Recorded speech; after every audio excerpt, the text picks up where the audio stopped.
So, what is internet marketing and why should you care? Well, internet marketing simply entails promoting your business on the web.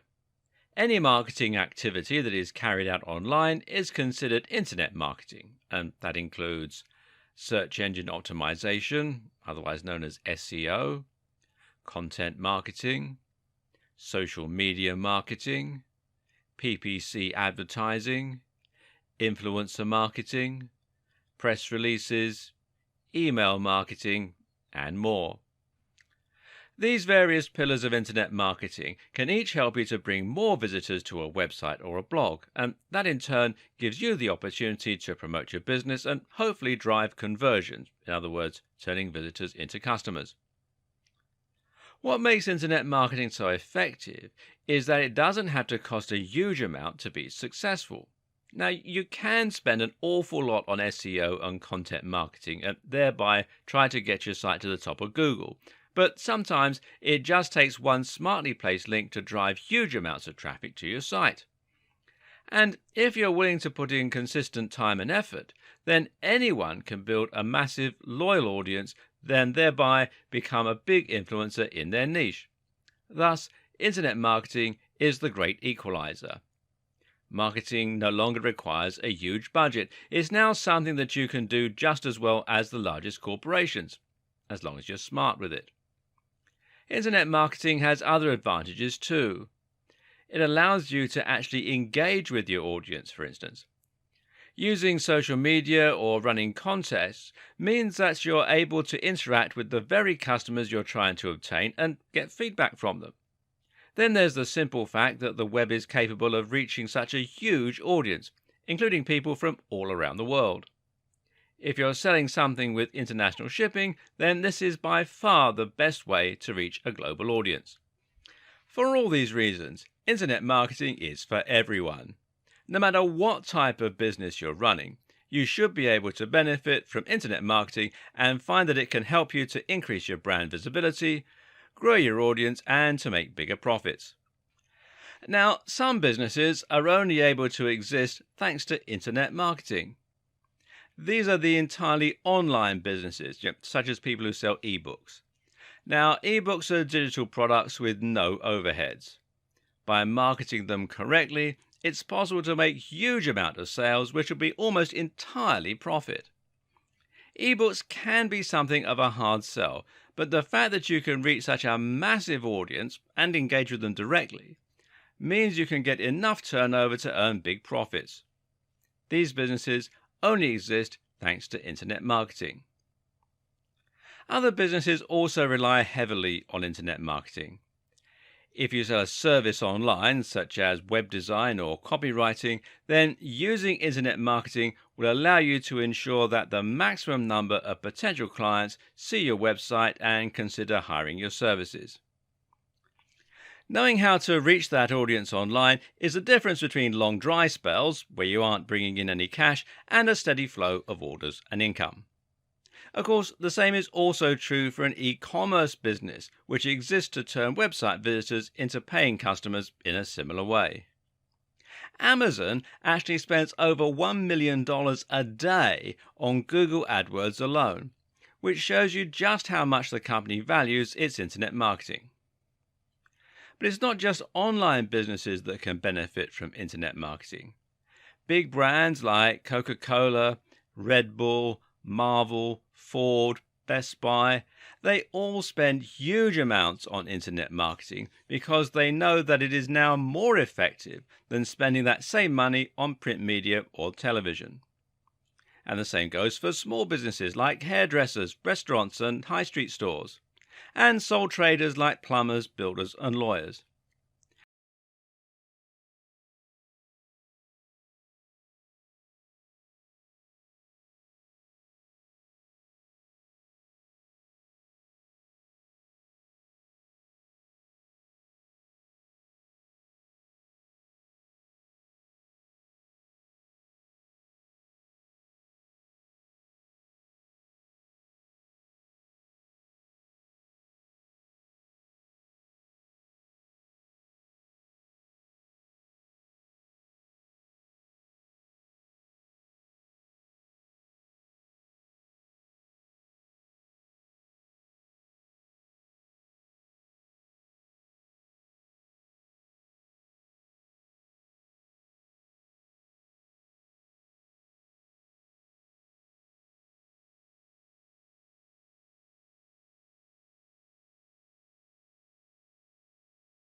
As we saw in the last video, internet marketing is for everyone and can apply to many different types of businesses.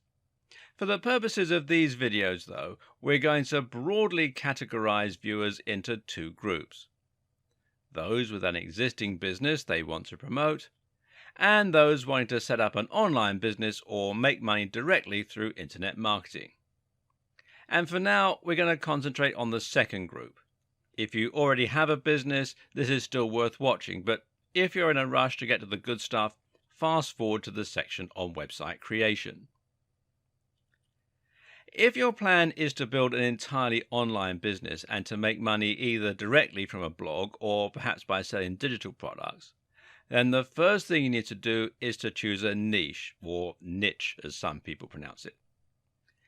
The term niche in this context essentially refers to a subject matter, an industry, and an audience. In other words, a niche can be health or it can be knitting. This is what your blog is going to be about, it's what the products you sell should be about, and it will determine precisely who your business is marketed at. Choosing your niche is one of the most important steps in creating a successful online business. And the reason for this is that it will directly impact the amount of competition as well as the size of your audience. So if your subject is health, then you're going to be going up against millions of other websites, and this is going to make your life very difficult indeed. When you write a blog post on how to get abs, it's going to be incredibly difficult to get that to the top of Google, seeing as there are so many other blog posts on getting abs. Likewise, if you post in a fitness forum and mention your ebook, it's not going to stand out or be interesting because there are so many others. Conversely, though, you also need to avoid choosing a niche that is too narrow. If the niche you chose is earwigs as pets, then it will only be a matter of time before you've marketed to the majority of that audience and there's no one left to buy from you. Another important consideration when choosing a niche is what you can offer the audience and how much they are likely to spend. When creating a product, it's always useful to think in terms of the value proposition. Now, this basically refers to what your product is offering to the buyer and what gives it its value, which should be much greater than the face value.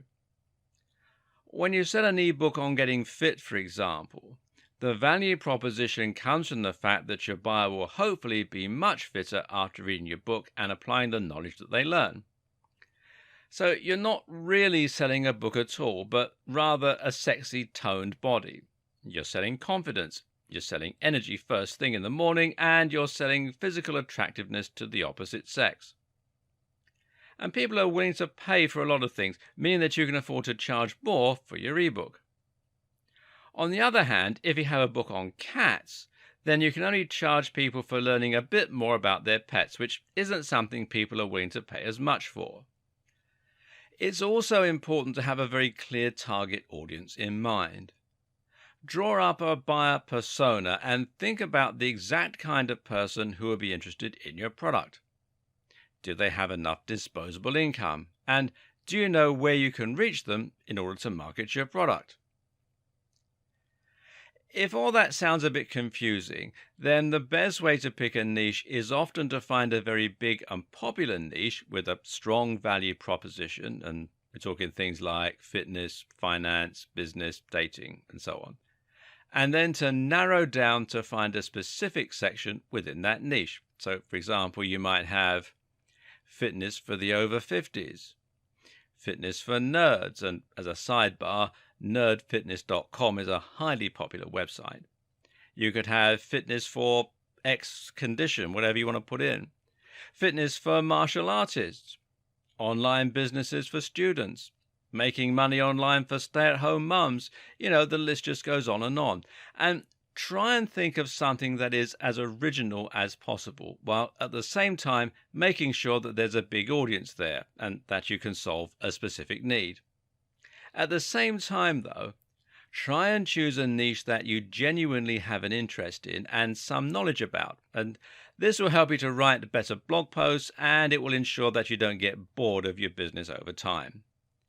And this is actually one of the most important tips. So don't be motivated by money alone, or you're likely to find your business lacks staying power.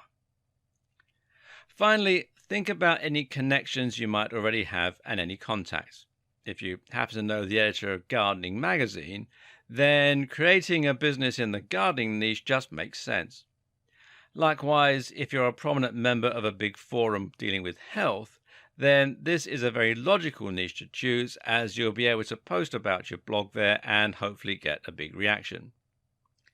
In short, try to have an entire business plan ready before you even begin writing. Know your strategy, know your end game, and let your niche dictate all that.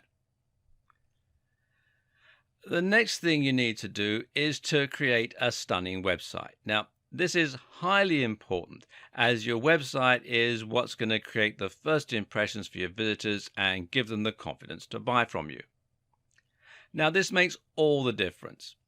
Think about your own experience, whether you're looking online for a place to eat, for a specific product to buy, or a blog to read. If the website is well designed, then the chances are that you'll feel comfortable there. If the font is large and crisp, then it will be pleasant for people to read. If the logo is well designed and high definition, then it will create trust for your brand. If the navigation is simple and fluid, then visitors will be able to find their way around the site. And if the Buy Now button looks official and secure, then people will be much more comfortable entering their payment details. How many times have you loaded up a website to get some information or to order food, only to be immediately put off by the dated design and leave? Now, don't let this be the experience that your visitors have of your website. Make sure that it looks clean and professional, and don't accept anything that is less impressive than the very top players in your niche. If you want to be taken seriously, then that is what it takes. So, how do you go about creating such a website? Well, the good news is that these days it's very easy with WordPress. WordPress is, of course, a content management system and site building tool. You install it on your server, and this is usually available through the tools provided by your hosting provider, or you can download the files from here at wordpress.org.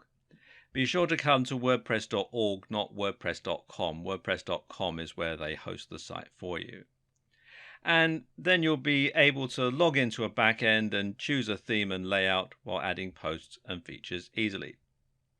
And WordPress is by far the most popular tool today for building websites, and it powers many of the biggest brands on the net. For example, some of the BBC websites run on WordPress, as do the blogs that Forbes magazine hosts, and Wired also is run by WordPress. And it's free, and it has a huge number of different features. It has support from a massive online community and nearly endless customizability.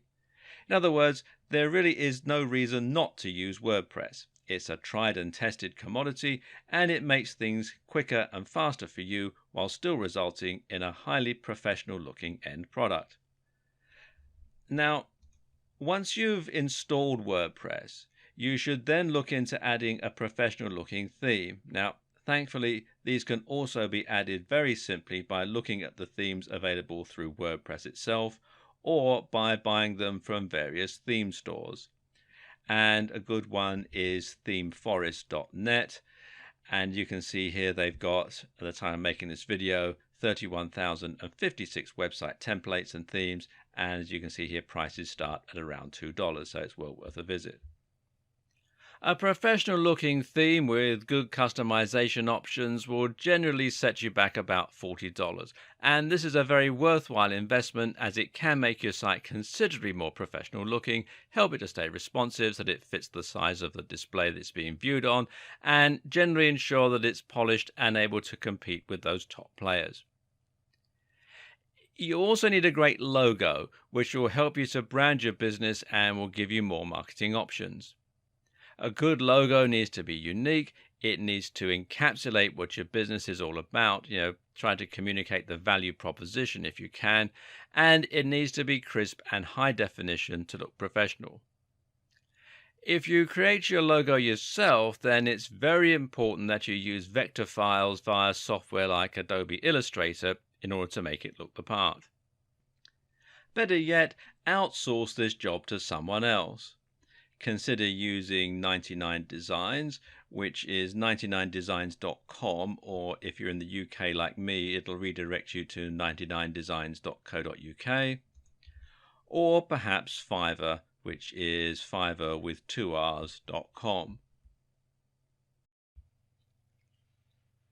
There are many different aspects to good internet marketing, which include SEO, press releases, social media marketing, influencer marketing, and more. Once upon a time, internet marketing could mean simply picking one of these facets, such as SEO, and then trying to spam it until a site got to the top of Google and started getting thousands of views. Today, though, this method just doesn't work, and in fact is much more likely to get you penalized by Google. Today, the only way to succeed online is by delivering quality, and the best way to do that is by updating your blog regularly. This is the central tenet of content marketing, and as you'll see, content marketing can provide the backbone of your entire digital marketing strategy. So, just what is content marketing? Well, essentially, content marketing means that you're going to promote your website via content, and you're going to use this to bring more people to your website and get them to engage with your brand. People are not going to visit your website or blog out of the goodness of their heart. They will go there because they're looking for something, and that something will normally be content. People use the web to find information, for entertainment or for news, all of which means content. Your core strategy is going to be publishing content on a blog regularly and using this as a way to gradually bring in more and more visitors. Eventually, this should allow you to establish trust and authority within your niche and build up a big following of regular readers who want to find your content. Your content is also what you're going to use to succeed in the various other types of internet marketing. Over the next few videos, you'll see how content is essential for SEO as well as for social media. And that's because content is what people are searching for on Google, and it's what you will mainly share on social media. But the aim is not to bring people to your site in the short term to make sales. Rather, your aim is to get people to subscribe to your site, to bookmark it, and to read it regularly. The way this works is simple. First, a visitor finds your site on Google or via a social media post. The article looks and sounds interesting. They read it, and hopefully they have a good experience. But that's not going to lead to a sale, and it's not going to lead to a subscriber in most cases.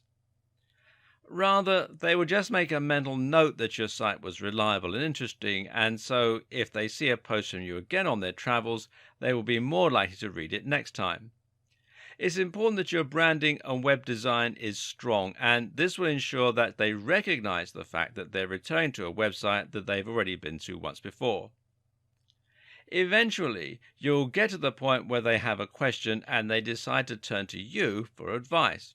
They know you're reliable. They know they enjoy the way that you write, and so it makes sense that they'll seek you out when they want to know something. At this point, you have their trust, and it will be much easier for you to persuade them to make a purchase or to read your site regularly. Eventually, they'll become regular subscribers, and they'll start actively looking into whatever you're posting next. This will mean you have a captive audience, and the next time you want to sell a product, you'll be able to. And no, this strategy is not just for online businesses or ebooks. This strategy can likewise work for a high street store or a hairdressing company. It's all about getting more people to read your content regularly so that you have built that audience and that trust. Of course, some internet marketing strategies might rely less on content marketing than others, but this is an activity that every business should be engaged in. And it all revolves around providing value for free. That may sound great, but the next question is, how are you going to go about doing this? How do you go about adding content to your site that is so exciting that people will want to read your site on a daily basis, especially if you aren't a writer naturally? Well, the first thing is to understand the type of content that gets read and the type of content that gets shared. And a clue here lies in a term that is generally looked down upon by the community: clickbait. Clickbait is content designed to get people to click, and very often it provides little to no value. You'll probably have seen this type of content on Facebook, and these are posts with titles like "You'll never believe what happens next" or "Top 10 X, number 7 will shock you." These titles get people to click by leveraging the power of curiosity. The titles are purposefully vague while also being emotionally charged, by telling you that you'll be shocked or outraged in some way. To look at, the articles appear to offer something completely new, unexpected, and shocking. Unfortunately, when we click on the links, very often we're met with something rather disappointing, and the reality fails to live up to the hype. Now, I'm not about to tell you to write clickbait content. But what I am going to do is to tell you to write content that is similarly shocking and interesting. What you must absolutely avoid are titles like 10 Great Ab Exercises or SEO for Beginners. These titles are contrived. We've all heard similar things countless times before, and they just fail to stand out or to look exciting. Your aim is to write something as intriguing and as shocking as a clickbait title, but then to actually deliver on the promise by making sure that the reality is every bit as impressive as what you were promising in the title. So instead of 10 great ab exercises, how about what happens if you do 100 sit-ups every night? Or anatomy of your abs, the ab muscles you didn't know you had and how to train them. Instead of SEO for beginners, how about the psychological impact of making $dollar online, or how I make $200 a day from a site I built last year? These titles are inherently more interesting because they're different, because they have a human element, and because they promise real value. If you use those kinds of titles, you'll get clicks, especially if you post them to the right forums. And if you deliver great value within your content, people will eventually start seeking you out for more unique and exciting stories. Oh, and stories is a very key word here. People love stories. Giving any post a narrative structure, in other words, structuring like a story, and talking about real people who've been affected by your advice is one of the best ways to ensure that people will want to read your content. Some other tips: space out your content well and avoid large chunks of text. Use lots of highly descriptive headings that will inform your readers as to what each chapter is about. Use a nice big font. Decorate your content with attractive images. Write in a manner that is concise, entertaining, and easy to read. And provide lots of links to other resources within your content. From there, it's simply a matter of posting consistently, and I mean at least once a week, ideally more, and keeping the quality high. The length of each post doesn't matter as much, but occasionally posting long-form posts, that I mean 800 words plus, will stand you in good stead with Google and help you to provide even more content to your visitors. But what if you don't know how to write? What if English isn't your first language? In that case, you need to consider hiring a writer. There are lots of writers online, and they charge anywhere from $1 per 100 words to $10 per 100 words. You don't need to spend that much, but it's highly recommended that you avoid the very cheapest writers. Anything under $1.50 is risky, and that you pay for better quality content. This is an important investment, as you won't be able to build trust and find regular readers if your content is written in pidgin English. One concern here is that you might not know how to check if the content is good, seeing as you won't be able to read it in the native language. The solution here is to find someone who can tell the difference and to get them to check it for you. And I can't stress enough how important this is. The key to effective social media marketing is the exact same as the key to effective content marketing: providing value. Unfortunately, this is something that a huge number of businesses have absolutely no idea how to do, and that results in some very poorly managed social media. Take a look at the social media pages of your typical local B2B companies, and you'll find that they tend to post some rather uninspiring and vapid statuses and posts. You'll see things like, "Find out why our content management solution is the best in the business," and "Order our EPOS system today and start serving your customers better." Well, this is nothing but blatant self-promotion and not even interesting self-promotion. Ask yourself, why would anyone be interested in following that? What are they gaining by reading your posts? One of the single most important questions to ask when looking at your social media or your content is, would you read it? If not, then you need to do something to make it more interesting. This means your social media now needs to provide some kind of purpose for the viewer. It should be interesting, it should be entertaining, and it should be useful, or it should be inspiring. Inspiring social media can work particularly well. Take a look at Instagram and you'll find lots of accounts filled with people wearing stunning clothes, posing to show off their rippling muscles, or even just showing off their wealthy lifestyle. Then there are the travel accounts with lots of pictures of beautiful mountain ranges and sunsets. Why do these work? Well, because people see those channels and feel inspired. They live vicariously through them and enjoy daydreaming about having a life like that. They know that if they follow that account, they'll be shown many more similarly inspiring posts, and they continue to live the dream. And guess what? When you then promote a piece of clothing or an ebook on how to get fit, they listen. Examples of popular Facebook pages are things like IFL Science, which posts links to articles with some really eye-catching titles and gets tons of likes and tons of shares as a result. The best Twitter accounts are ones run by personal brands that let fans feel as though they're really getting to know them, with insights into their daily routines, with jokes, or with insider tips. Want to make a splash on Pinterest? Then how about creating a board to show off life hacks, or to demonstrate great outfit choices, or workout inspiration? The aim again is to provide real value, and the way to know if you're doing this well is to ask yourself, would people be disappointed if you stopped posting to your account?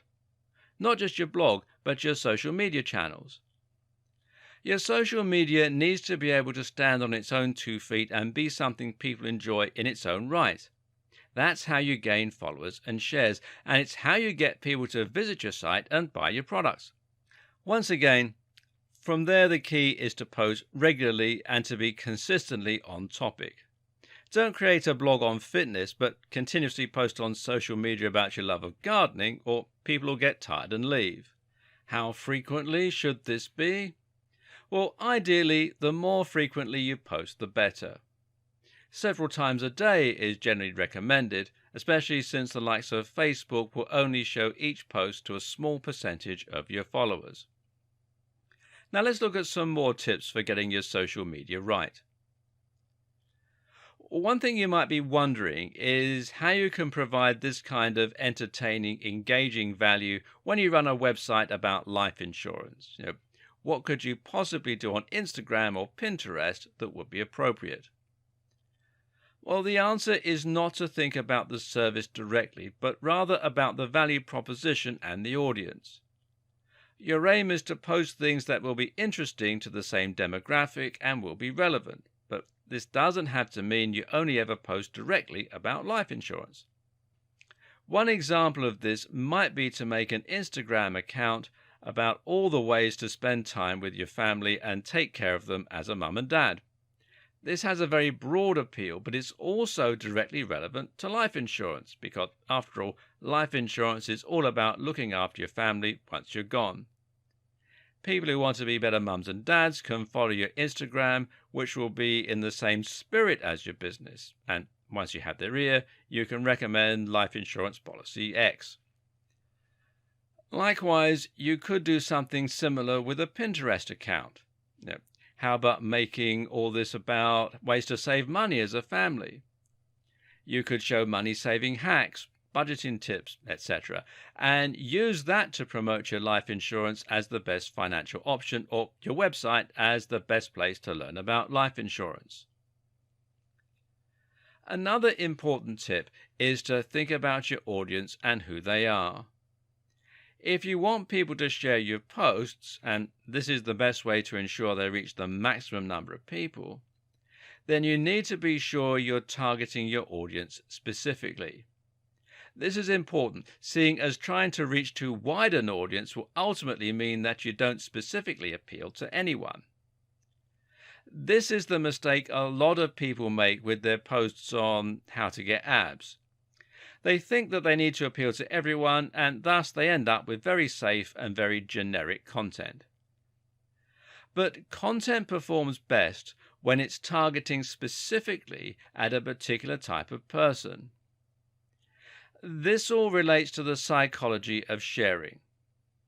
Why do we ever share content? Well, there are two simple reasons: to express ourselves or to communicate. We communicate by sharing things that we think will appeal to someone we know. If you see a post on how working from home turns your brain to mush, then you're going to share that with your friend Bill, who works from home, as a cheeky joke, as a way to help them work from home better, or perhaps just a way to show that you're thinking of them. If you work from home yourself, then you might post it to express how you feel about working from home and to help others understand you better. But notice that in both scenarios, the post only works because it applies so specifically to people who work from home. While being very specific might appear to exclude potential customers, it makes it much easier for you to market to a particular type of person who is likely to buy from you. And to make this work, you need to spend some time profiling what that person is like. How old are they? What gender are they? What are their hobbies? What websites do they spend time on? You'll see why this is even more important shortly. Once you've decided how you're going to provide value through sharing your blog posts or by posting images, you'll then need to make sure you have a strong brand that will have some good visibility and tie your social media channels neatly to your website. It's important that when someone sees a post from you, they know it's from the same website that they saw the other day. So make sure you have a good logo and use that as your profile picture or your cover image on each account. Likewise, use the same name wherever possible. Another tip is to integrate your social media and your website as closely as possible. It'll take a while to build up momentum on your social media, but one thing that you can do to help that along is to add social media buttons to your website so that people can check out your Facebook page directly from your website. Ideally, you'll gain new followers each time someone goes to your website. That way, they'll be more likely to see your future posts and share them, bringing in yet more visitors who can subsequently become followers. Also important is simply to ask people to follow you on social media. This is particularly effective in videos, so if you have a YouTube channel, then don't be shy to simply ask the people watching to follow you on Twitter and give them some good reasons to do so. Similarly, at the end of a blog post, why not just ask your readers to share the post with their friends using the handy sharing buttons that you provide? It's also a good idea to integrate your various different posts to save time and to ensure that you fill each channel with as much content as possible. For example, you can make it so that you post all your tweets on your Facebook page, or that each new YouTube video is automatically shared on Twitter. Don't forget that social media is still primarily a communication tool. One of the best ways to ensure people are engaged with you is to actually talk with them, and to do something as simple as just following people or liking their pictures. If you've ever used Instagram, then you'll be familiar with how pleasing it is that someone has started following you, especially if they look like a professional brand. Likewise, it's great when they comment and say, "Nice pic." This will motivate you to check out their channel and, in many cases, to follow it. So just spend some time posting, and of course, be sure to actually respond to people. Running contests and surveying your audience can also be a very good way to increase engagement and to get a better idea of what your followers want to see from you. A good example of a contest is to award a follower with a free gift if you get over X number of likes.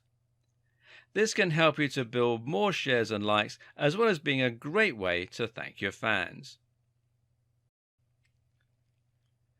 Now it's time to look at one of the biggest pillars of internet marketing of all, SEO. SEO is search engine optimization, and this basically means that you're trying to get your website to show up in the search results. Of course, you're not going to be able to show up high in every search result, so this is where keywords and targeting come in.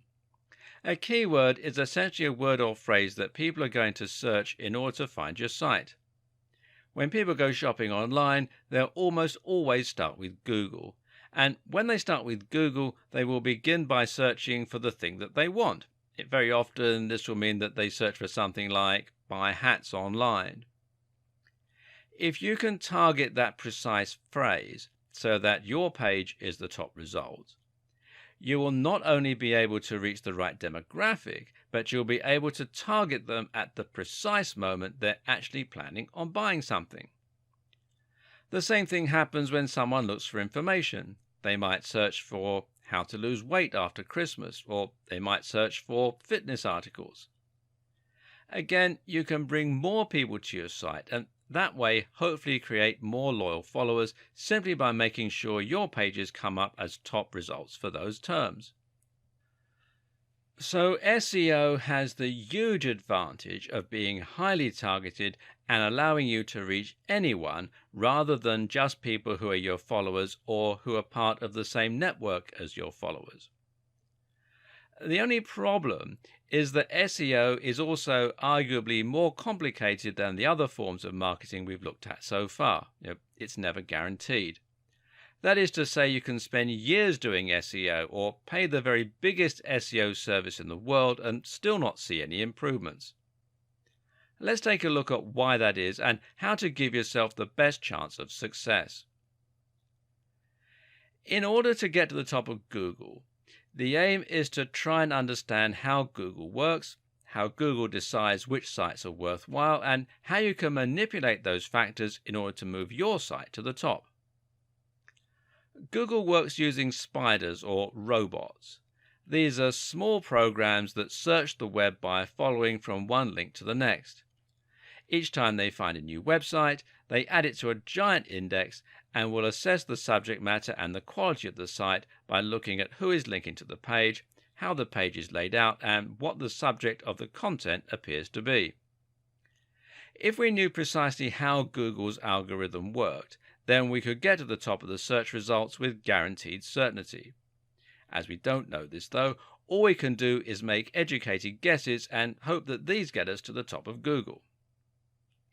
When Google first became the dominant search engine, the algorithm was fairly straightforward and was generally quite well understood by marketers.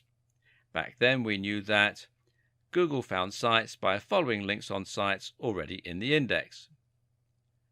Google thought of a link as testimony. The more people link into your site, the better your site must be. Google attempted to match search terms with the content on your pages.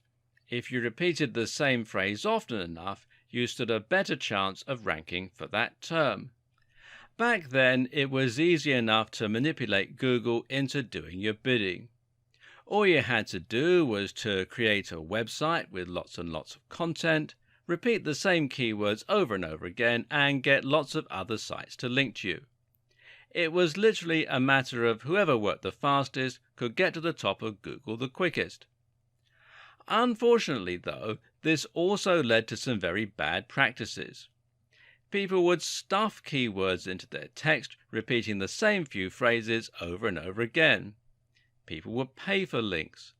People would steal content and spin it, swap words for synonyms, and generally Google's results started to become dominated by spam.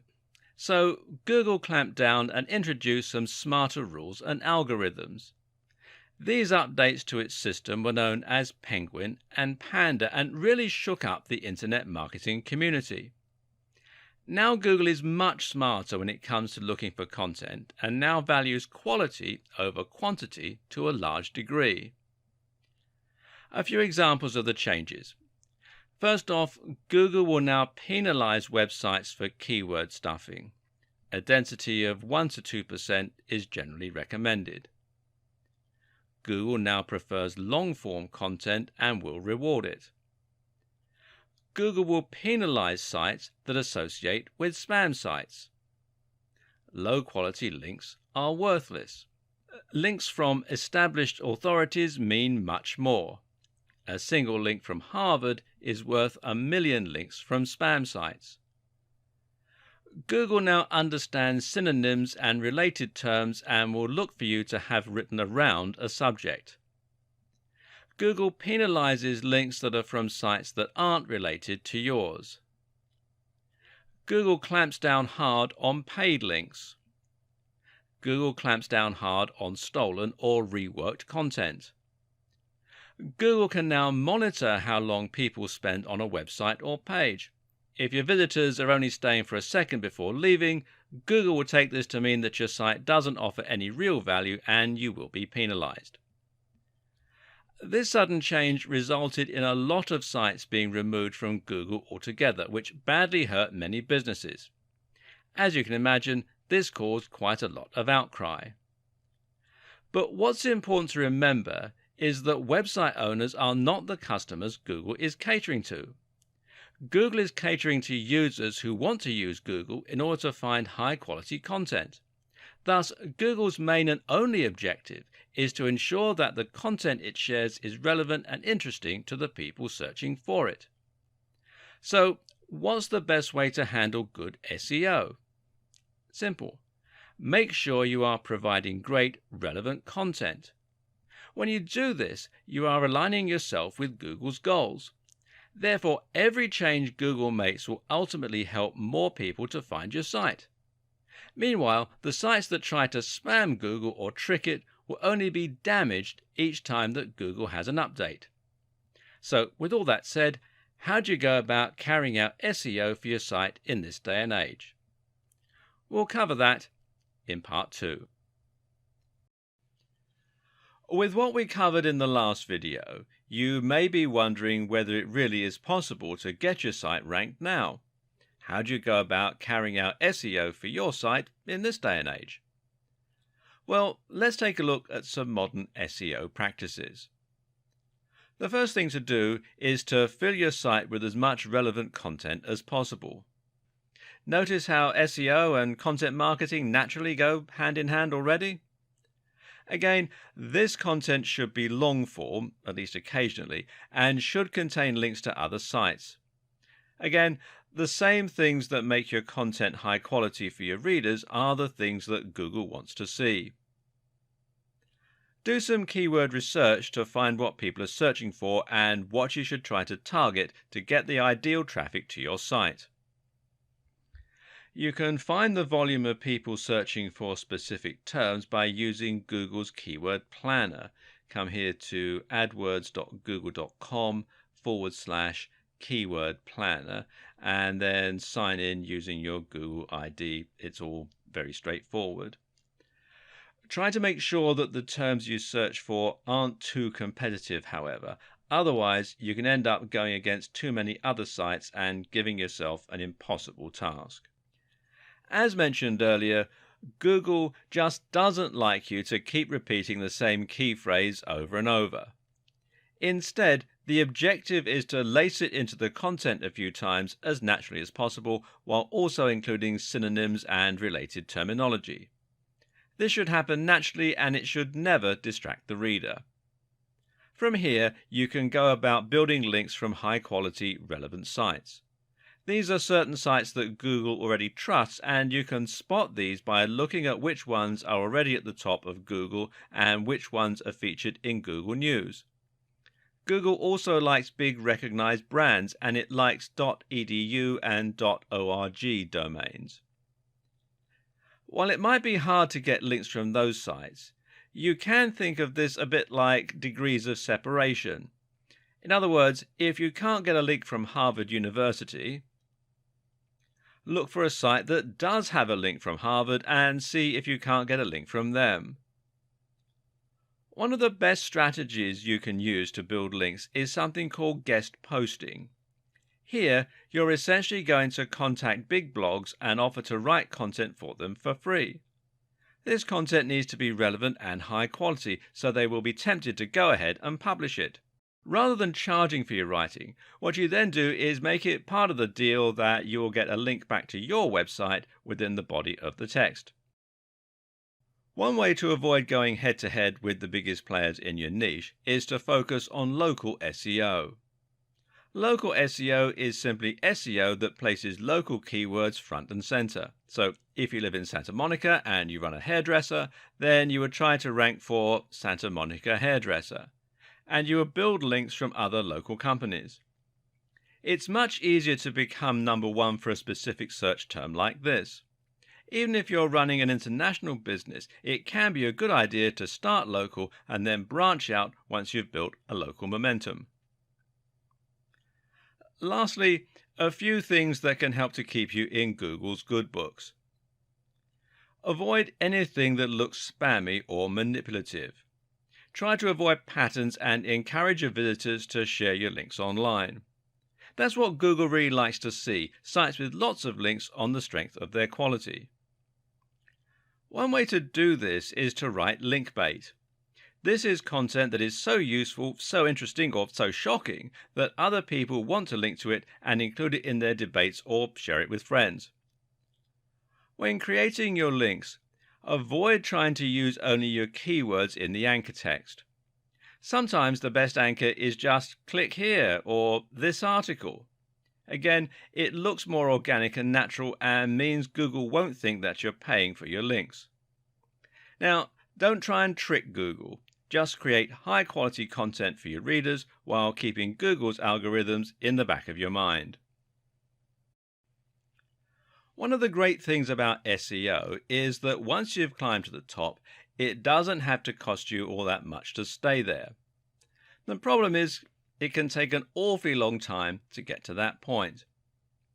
PPC, meanwhile, offers you the precise opposite strengths and weaknesses. PPC stands for pay-per-click and is the main form of advertising online. Pay-per-click essentially means that as an advertiser, you only get charged each time somebody actually clicks on one of your adverts. So, in other words, it doesn't cost you anything to have your advert published on a website. If no one ever clicks on it, you'll never pay a cent. But each time someone does click on it, you'll be charged X amount of money. This has a lot of handy advantages, as do many of the other features of PPC. So let's dive in and take a closer look. So how much exactly do you pay for each click? And where will your ads show?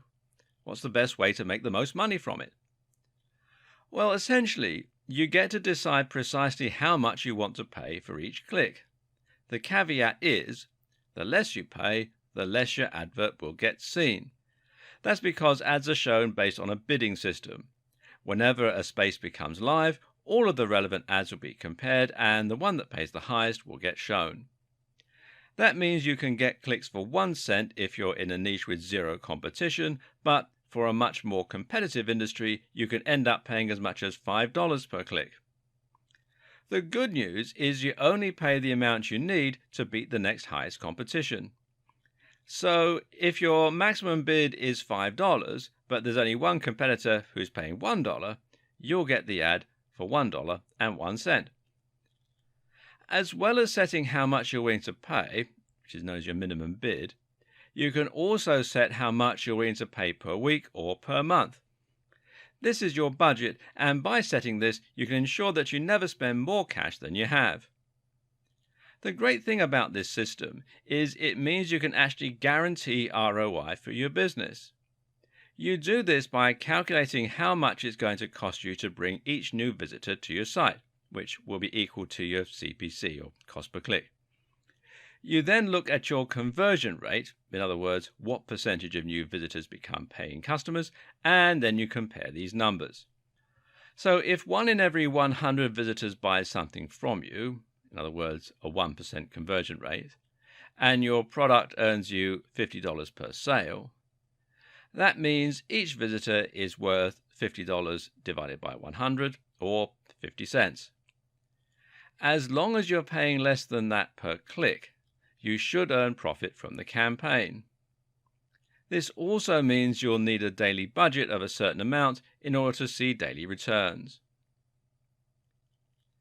There is another great benefit to PPC advertising too. It allows you to target specific types of visitors very precisely. Targeting means ensuring only people you really want to see your ads will see them, and that can prevent you from wasting money advertising to people who won't be interested in buying from you. If you're selling skateboards to skaters, you should find your conversion rate goes up significantly versus trying to sell pens to skaters. So, how does all this work? Well, there are two main PPC programs out there at the moment. These are Facebook ads and Google AdWords. There are some others, but they aren't so big. Google AdWords show ads on search terms, and in that way it works just like SEO. Your aim here is to make sure that you're paying for your ads to show up on search terms with enough viewers and that are targeted to your precise audience. You can do this using local search terms again, or you can do it by using search terms that specifically relate to your niche. And you can see the ads are here at the top where it says ad. Quite often they'll also have them down here on the right hand side in a search result as well. Now, Facebook ads, on the other hand, gives you even more targeting options. With Facebook ads, your adverts will show on users' Facebook pages on the right or in their home feeds. You can then ensure that people only see the ads if they are the right age and sex, or if they have the right hobbies and interests, or have the right income, and if they're in the right location. Google has the advantage of showing ads to people who are currently searching for services and products, whereas Facebook ads can be interruptive. You can even use Google AdWords as a way to test whether certain keywords are worth pursuing with your SEO. But by closely targeting only people who are likely to be interested in your product, Facebook ads allow you to avoid wasting money on clicks from people who would never have bought from you in the first place. If you're selling a digital product, there is another very effective way to gain a lot more sales, and that is to get other marketers to promote it for you. And learning about affiliate marketing is important if you want to stand a lot of the conversation you'll find in marketing forums and elsewhere. Essentially, an affiliate is someone who promotes an online product in exchange for a commission. So if you sold an ebook for 40% commission, that would make you an affiliate. To do this, you simply use a URL that is unique to you, and then when someone clicks on that link, they will be redirected via a page that will have a cookie on their computer, and they will be identified as having been sent by you.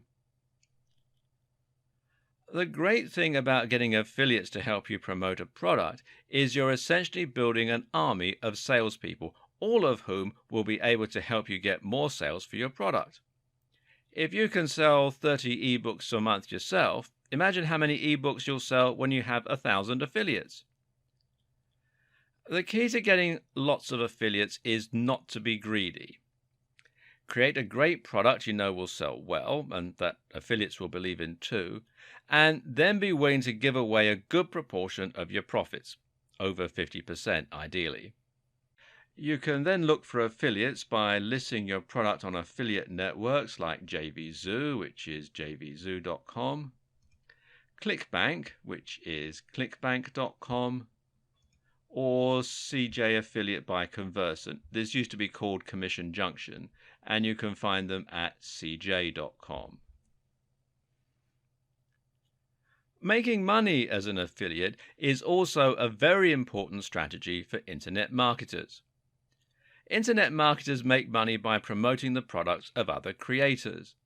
This allows them to make big money without having to invest lots of time or effort into creating their own products. What's more is that by selecting an existing product rather than making one from scratch, you can remove the risk element by focusing on a product that is already selling very well. Affiliate marketing is a great way to monetize a website and to build a business with zero upfront investment. Whether you are an affiliate or a product creator, you're going to find there are a few different materials and terms which come up regularly and that you'll end up using to build your campaign. These materials and terms include sales funnel. Now, a sales funnel is a selection of free blog posts or articles, perhaps a mailing list, maybe a free report, followed up by a paid report and increasingly high ticket, in other words, expensive items. The idea is that you're gradually introducing people to your brand and then helping them to invest more and more in your message to become increasingly interested in spending more with you. Then there's sales page. A sales page is a page which is entirely dedicated to selling your product. That means there will be no external links, no distracting content or images, just one sales script designed to promote the product and make it sound highly desirable. This will be interspersed with buy now buttons and will use persuasive writing. Then there's free report. And a free report is a small excerpt or example of your sales funnel. There's VSL, and VSL is a video sales letter. This is a spoken script that works like sales copy to engage the visitor and get them to buy. And finally, there are squeeze page and email swipes. Now, email swipes are ready-made marketing messages. We'll look a little more at how a squeeze page and mailing list work together in a moment. As a marketer, you can either create these materials yourself, get them free when you sign up as an affiliate, or use other strategies to promote the products. Either way, though, understanding these terms is going to come in very handy when you're learning about internet marketing. It's worth understanding this concept as, like I said, it comes up a lot in forums and online communities. In fact, for many people, internet marketing and affiliate marketing are somewhat inseparable. You'll find this when you check out sites like Black Hat World, which is blackhatworld.com, and the Warrior Forum, which is warriorforum.com. These are forums where internet marketers can discuss ideas and tips with one another, as well as finding opportunities, business partners, clients, and services. The Warrior Forum even has its own affiliate network. Spending some time on these forums is a very good way to get acquainted with the world of internet marketing and all it entails. You'll also find a ton of good advice, as well as being able to hire writers, SEO companies, web designers, and other professionals to help you get your campaign up and running. Here, you will often find lots of people selling link building services, but you should be wary of these as the links are often low quality. Spend some time here though, learn the ropes, and find out what it really means to be an internet marketer. There are many, many more aspects to internet marketing, and we only really have just scratched the surface. That said, you should now know all of the basics and have a deeper understanding than most people regarding what is actually likely to work versus what ultimately amounts to spam.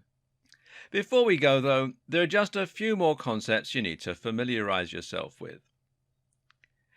If someone lands on your site for the first time and you try to sell them a copy of your ebook or a service, you should expect to find that this is more likely than anything to just drive them away.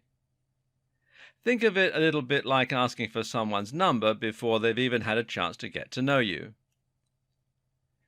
Much more successful is to spend some time establishing trust and familiarity, but you do need to ensure that they come back in order to do that. And this is where a mailing list comes in. It gives you a way to contact your visitors directly, and more importantly, it represents permission to message them. Your objective then is to ensure your members actually keep reading your mailing list rather than ignoring your messages. In order to do that, you need to ensure that you are, you guessed it, providing value. Emails can be lessons, they can be exclusive updates, or they can be full articles. Just make sure that they are providing value. In order to start collecting emails and sending them out, you'll need a tool called an autoresponder. This is what will enable you to create forms as well as letting you manage new subscribers, people who want to leave your list, etc., etc. Good examples of autoresponder services include Aweber, which you can find here at aweber.com, GetResponse, which is getresponse.co.uk in the UK and getresponse.com everywhere else, and mailchimp.com. Don't ignore this aspect of your marketing. Many gurus suggest that this is the most effective tool in your arsenal. Press releases are short documents you send out to big bloggers and websites. The idea is to make your website or your product sound like news so that they will consider writing about it. The mistake a lot of marketers make is to think they can just promote their product, and that the news outlet is going to be happy to write about it and essentially provide them with free exposure. Now, this is not how it works. Like you, magazines and websites are predominantly interested in providing value to their readers, so they'll only tell you a story if it's genuinely interesting or exciting. So ask yourself, how can you make your brand something people will be interested in reading about? A publicity stunt is one answer. Doing something completely unique is another. Rather than targeting big blogs, though, why not consider targeting the smaller influencers? These are individual bloggers, YouTubers, social media stars and the like who have thousands or even millions of followers. If you can convince them to give you a shout out, you can sponsor them to do this, give them something for free or exchange favors, then that can give you instant access to a gigantic audience and potentially transform your business overnight. Finally, no matter what strategies you're using in your internet marketing campaign, it is absolutely essential that you are regularly checking your stats and analytics to ensure that you're actually making progress. Look at how many visitors you're getting daily, look at which activities are bringing you the most customers, and use this information to hone and improve your campaign over time. There are several different tools that you can use to do all this, but by far the most popular and capable is Google Analytics. If you're serious about internet marketing, then the two of you need to get acquainted. Wait! Before you get started, I've got an upgrade for you that will help you start getting traffic and making money with internet marketing faster and get even better results. First off, I want to personally thank you for picking up the guide to getting started with internet marketing. You're going to learn a lot, start getting traffic quickly, and make money with what you discover inside the guide you just purchased. But what if I told you there was a way that you could start getting traffic and results even faster? And not only could you see results faster with what I'm about to share with you, but you could find yourself getting even better results. Although the guide you just purchased is extremely easy to follow and is created in a step-by-step format, the fact is, there are a lot of people out there that just learn a lot faster from watching something being done in front of them as opposed to reading about it. How about you? How do you learn things best? Do you like to read and go through a guide, or do you get better results when you watch something being done in front of your eyes? If you're like the majority of people out there, watching a video of something seems to be preferred over reading a guide. That's because most people are visual learners. In fact, many people that buy text-based courses or guides often fail to get through all of the training. And if you happen to be one of the lucky ones that does complete a guide or course, many more struggle to retain all the material in a text-based training. Sadly, most people that read a text-based guide just don't have the patience and motivation to complete it and implement what's inside. But what if you could get comprehensive training that shows you exactly what you need to do to see success with internet marketing? Something that would take you by the hand and give you that next level of training that you need to get results. And not just any results, faster and better results. The good news is you're going to have the opportunity to do just that today. Introducing the video version of the Guide to Getting Started with Internet Marketing. The bottom line is this: I want you to start getting traffic and making money as quickly as possible. And the little details with internet marketing can often be the difference between getting hordes of traffic that turns into money in your pocket, or struggling to get just a dribble of traffic. Or even worse. If you do things wrong with your internet marketing, you might never get any traffic or make any money from your online marketing efforts. That's why you need to really understand and comprehend every single detail that you're being taught inside the Guide to Getting Started with Internet Marketing, to make absolutely sure you don't miss any of the key details that can get you traffic and put money in your pocket. Things like getting started and set up with internet marketing the most efficient and effective way, choosing the best traffic sources to use, and turning that traffic into profits. If you miss just one important step with getting started with internet marketing, you could find yourself wasting a lot of your time and possibly never getting the traffic and results that you're after. Sadly, many people that try internet marketing as a way to get traffic and make money never get the results that they hope for because they try to wing it. Don't do the same. When you follow what's inside the step-by-step video training in this video upgrade, getting results is easy. Upgrading to the video version of the guide you just purchased is the solution that guarantees you learn how to do everything the right way. Click the button below to get instant access. And of course, as an existing and valued customer, you get to upgrade with special customer-only discounted pricing. When you consider that this is just like having a private tutor sit down next to you and show you exactly how to effectively use internet marketing to get traffic and make money, it would be easy to put a price of several $100s on this upgrade. But you won't pay anywhere near that when you make the wise decision to upgrade today. Plus, when you take action today, you're also going to get an exclusive bonus of 10 high-quality audio MP3s of all the training. This makes it easy to learn while you're on the go and get results that much faster. When you add the MP3s to the 10 high-quality videos that show you how to do everything from getting started with internet marketing to scaling up and having traffic flowing daily, it's impossible to fail.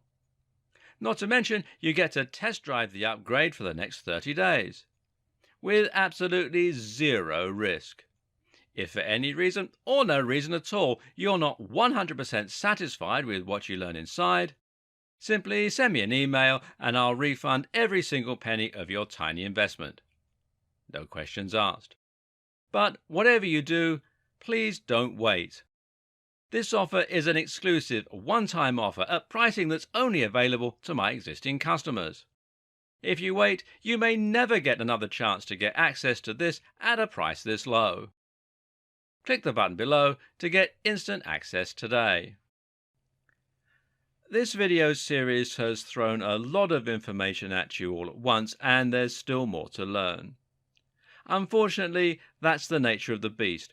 Internet marketing is a huge subject, and you will never have learned everything. Moreover, it's also a subject that is continually changing and evolving, so you'll never know absolutely everything that there is to know. But what this series has hopefully done is to A, give you a solid foundation of knowledge to get started, and B, help you to make some smart decisions and avoid some of the biggest mistakes that new marketers make. The biggest lesson I want you to take home from all this is that you should work smart, not hard. Now, that doesn't mean that you're going to be putting out a load of dross, though, far from it. The key to getting easy wins is to create things people actually want to see and want to share. Content Google wants its users to find, and content that will build trust and authority with your followers.